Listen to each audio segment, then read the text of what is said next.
నమస్కారం కృష్ణారావు గారు. నమస్కారం. ఐవీఆర్ టాక్స్కి పునఃస్వాగతం. ఒక చిన్న అంటే పద్ధతి అవునా కాదా ఇలాగా చేయడం అనేది ఒక చిన్న మీమాంస వచ్చి మీ ముందర ఈ ప్రశ్న పెట్టిస్తున్నాను. మనకి తెలుగులో ఒక నుడికారం ఉంది, ఏది ఆకాశమంత పందిర భూలోకమంత చాప వేసి తరతరాలకి గుర్తుండిపోయేలాగా. అంటే మనం అది శ్రీరామనవమిలో రాముల వారి కళ్యాణంగా అంటూ ఉంటాం.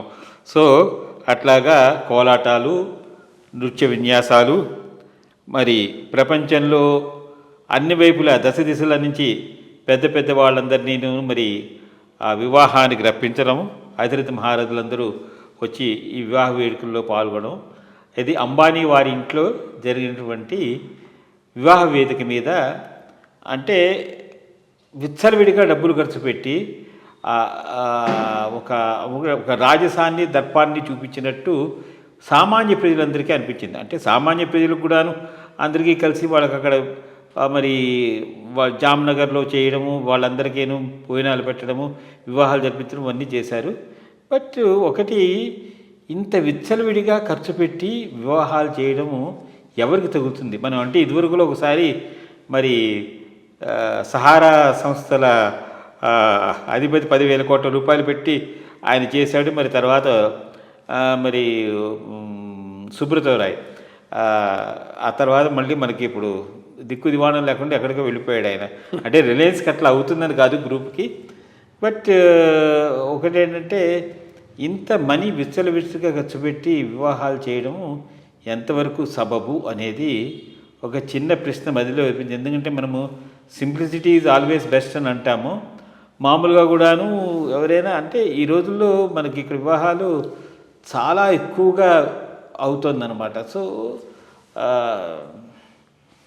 దాని మీద ఒక చిన్న స్పందన చేస్తే,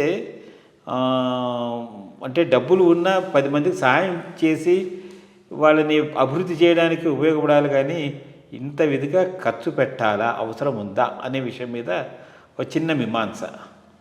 ఈ మొత్తం ఈ తతంగం, ఈ జరిగినటువంటి ప్రక్రియ, ఆ డిస్ప్లే ఆఫ్ వల్గర్ వెల్త్ను జస్టిఫై చేయటం కాదు, కానీ ఒక చిన్న అదర్వైజ్ ఆల్సో ఒక 2 విషయాలు ఆలోచిద్దాం. దెన్ ఈ పెళ్లి విషయానికి వద్దాం. ఫస్ట్, నెట్ వర్త్లో పర్సెంటేజ్ కింద తీసుకుంటే మ్యారేజెస్ మీద పెట్టేటటువంటి ఎక్స్పెండిచరు, అంబానీ పెట్టిన ఖర్చు ఎక్కువ తక్కువ? నా ఉద్దేశంలో ఎక్కువగా తక్కువే. బికాస్ ఎవడి స్థాయికి తగి వాడంతలో అంత ఖర్చు పెడుతున్నాడు ఈరోజు. Display of wealth, display of what should I say rich, neo richness, ఇది కామన్ ట్రెండ్ అయింది.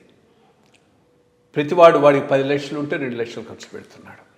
కోటు ఉన్నవాడు 20 లక్షలు, 30 లక్షలు, 30 లక్షలు ఖర్చు పెట్టని మామూలుగా చూస్తూ ఉన్నాం. అక్కడ కూడా వల్గర్ డిస్ప్లే ఆఫ్ వెల్తే అవుపిస్తూ ఉన్నది, చేసేటటువంటి డెకరేషన్స్లో, వీటిలో వాటిలో అన్నిట్లో. సో వీళ్ళ లెవెల్లో వీళ్ళు ఖర్చు పెడితే వాళ్ళ లెవెల్లో ఆయన పెట్టింది ఇన్ఫ్యాక్ట్ తక్కువేమో, ఎక్కువ కాకపోవచ్చు. ఇదొక పద్ధతి, జస్టిఫై చేయటం కాదు. దానికి మళ్ళీ సపరేట్గా వద్దాం, అది మాట్లాడదాం. 2, సరే ఇచ్చాడు, వచ్చిన వాళ్ళల్లో ఎవరైనా సింపుల్ డ్రెస్లో వచ్చిన వాళ్ళు ఉన్నారా? ఇప్పుడు ఒక అంబానీనే అంటాం కన్నా 25 లక్షల డ్రెస్సు, 30 లక్షల డ్రెస్సు, 50 లక్షల డ్రెస్సు డిస్ప్లే. సో ఇది ఒక neo rich culture of the elite. అందరూ అట్లాగే ఉన్నారు, ఒక అంబానీయే కాదు. అతనికి అంత ఉన్నది కాబట్టి అంత ఖర్చు పెట్టాడు. వీళ్ళకున్న దాంట్లో వీళ్ళు అంత. ఎవరో నిన్న మా బ్యాచ్ దీంట్లో పెట్టాడులే, ఇది లాస్ట్ మినిట్ ఇన్విటేషన్ వచ్చిన వాళ్ళు అప్పటికప్పుడు వచ్చారు, ఫ్యాషన్ డిజైనర్స్, వీటికి 20 లక్షల డ్రెస్సు తయారు చేయించుకోవటానికి.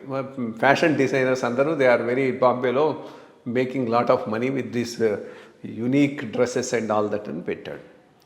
సో ఇది ఓకే. అంబానీని వదిలి ఎవరైనా రీజనబుల్లీ రిచ్ పర్సన్ కానీ కాస్త రిచ్ పర్సన్ కానీ నేను పెండ్లి సింపుల్గా చేస్తాను, ఈ మొత్తం డబ్బు ఈ దీనికి డొనేట్ చేస్తున్నాను అనేటటువంటి పద్ధతిలో చేసిన వాళ్ళు ఎంతమంది ఉన్నారు? ఏదో ఒక చోట చూసా, అక్కడ గుజరాత్లోనూ ఎవరో అతను వాళ్ళ పెళ్లి కోసం అని చెప్పి వాళ్ళ స్టాఫ్కి అంతా ఇల్లు కట్టించేశాడు, అంతే, చాలా సింపుల్గా పెళ్లి చేశాడు. సో ఆ సింప్లిసిటీ అనేటటువంటిది కొరబడింది, సొసైటీలోనే లేదు.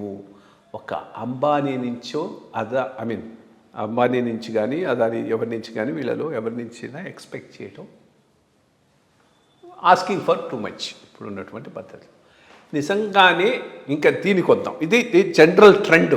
అంటే అంబానీ ఈ జనరల్ ట్రెండ్కు నో ఎక్సెప్షన్ అనేటటువంటి దానికోసం చెప్పాను. ఎంత చక్కగా చేసింది నిర్మలా సీతారామన్ కూతురు ఈ పెళ్ళి, చాలా సింపుల్గా. అది సింప్లిసిటీ అనేటటువంటిది న్యాచురల్గా రావాలి, అది ఎవడో తెచ్చిస్తే వచ్చేది కాదు. ఇక ఈ పర్టికులర్ దీనికి వస్తే total vulgar display of wealth ఏదైనా ఉంది అంటే ఇది దానికి ఒక పెద్ద ఎగ్జాంపుల్. అసలు ఒక ఎగ్జాంపుల్ సెట్ చేయటానికి ఉన్న పెద్ద అవకాశాన్ని అంబానీ మిస్ చేశాడు నా దృష్టిలో. అంత ఉన్నటువంటి వ్యక్తి సింపుల్గా మ్యారేజ్ చేసి ఒక 1000 crores 2000 crores or whatever he thought ఒక మంచి కాజ్కు డొనేట్ చేసి ఇట్లా చేశాను అని చెప్పుంటే బ్రహ్మాండమైన సిగ్నల్ దేశం అంతటా పోయి ఉండేది. అంటే ఒక ఆపర్చునిటీ అతనికి ఉన్నటువంటి పరిస్థితి. కానీ ఆ మెంటల్ ఫ్రేమ్వర్క్ రావాలి అంటే దానికి నీకు ఇంకో టైప్ ఆఫ్ కల్చర్ కావాలి, అది మిస్సింగ్. ఆ కల్చర్ లేనప్పుడు ఆ మెంటల్ ఫ్రేమ్వర్క్ రాదు. మెంటల్ ఫ్రేమ్వర్క్ ఎప్పుడు డిపెండ్స్ ఆన్ నీ అప్బ్రింగింగు, నీ కల్చరు, నీ వాల్యూసు, నీ థింకింగు, వీటన్నిటి మీద ఆధారపడి ఉంటుంది. సో అది అంబానీ నుంచి ఎక్స్పెక్ట్ చేయడం కూడా టూ మచ్. సో ఒకటి జనరల్ ఇండియన్ స్టాండర్డ్ భారతదేశంలో ఈరోజు ఉన్నటువంటి డిస్ప్లే ఆఫ్ వెల్త్, వాళ్ళకు ఉండేటటువంటి ఆస్తులను దీన్ని చూపెట్టుకోవటానికి ఒక అకేషన్గా వివాహాన్ని చేసుకొని డిస్ప్లే చేయటం అనేది అందరూ చేస్తున్నారు, అంబానీ కూడా చేశాడు. ఎవరెవరికి ఉన్న స్థాయిలో వాళ్ళు చేస్తున్నారు, అతనికి ఉన్న స్థాయిలో అతను చేశాడు. సో అది జనరల్ ట్రెండ్. కానీ ఆ జనరల్ ట్రెండ్ నుంచి బయటకు వచ్చి ఇంకొక ఎగ్జాంపుల్ సెట్ చేయడానికి బ్రహ్మాండమైన ఆపర్చునిటీ అంబానీకి ఉండింది, అది మిస్ చేశాడు. అది ఒక రకంగా అన్ఫార్చునేట్. చేసి ఉంటే ఎంత చక్కగా ఉండేది, ఒక మంచి డొనేషన్ ఇచ్చి ఇట్లా చేశానని చెప్పుంటే ఇన్స్పైర్ చేసి ఉండేవాడు ఇంకో 100 మంది ఇండస్ట్రియలిస్ట్ను to do something like that. So this is broadly ఈ నా ఒపీనియన్. మంచి అంటే ఆదర్శవంతంగా చేస్తే బాగుండేది అనేటువంటి విషయాన్ని చక్కగా తేటతెల్లపరిచారు. చూద్దాం మిగిలిన వాళ్ళందరూ ఏ విధంగా చేస్తారు. నమస్కారం.